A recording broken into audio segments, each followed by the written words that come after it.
The King's Weaver, Chapter 10. The King's Study, Irava. The guards nod to me as I approach King Toravan's study. I'm expected. I step between them and reach up to give a light knock on the walnut door. Then catch myself knocking more firmly instead as Caleb than I would have as myself.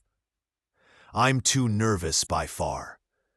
I have to remind myself and keep reminding myself that he doesn't know who I really am.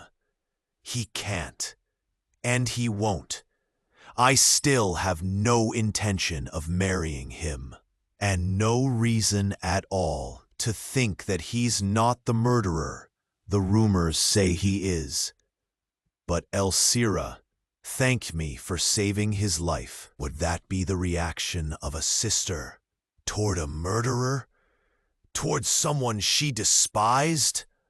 A muffled "Enter" comes from the other side of the door. I glance at the guards with their studded weapons and polished open helmets and ornate steel and leather armor. But they're completely ignoring me now. So I turn the knob and push open the heavy door. The door slides across a thick wool carpet, a soft rustle on the floor.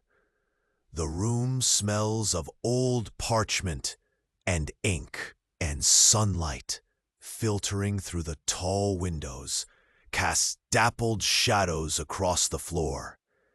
King Toravan sits at his desk, his crown set to one side, wavy black hair, a little mussed, shirt sleeves rolled up and showing well-toned forearms as he holds a pen over parchment like he wants to murder it.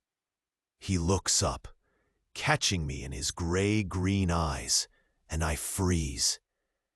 His full glare is turned on me, but it ebbs a little as he sees me.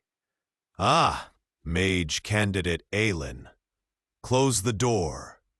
I start, remember to breathe, and shut the door behind me.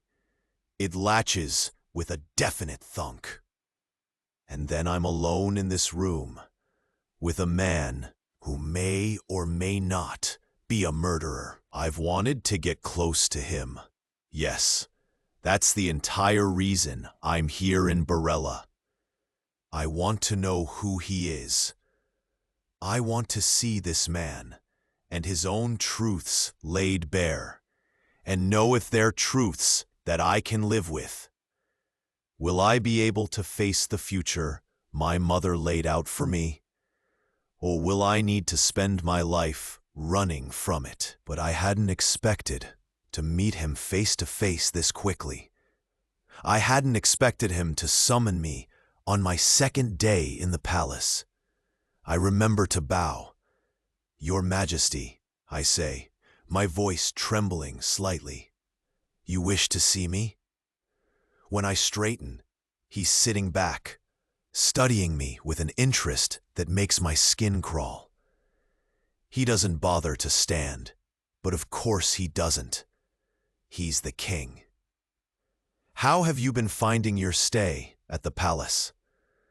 I don't think he actually wants to know, but I say, "Thank you, Your Majesty. My stay has been pleasant." "Good," he says, and no, I'm sure he doesn't care. I don't know why he's called me here, and he doesn't seem overly upset with me now, but he tasked his sister with judging my character. He wants something from me, which might be a good thing.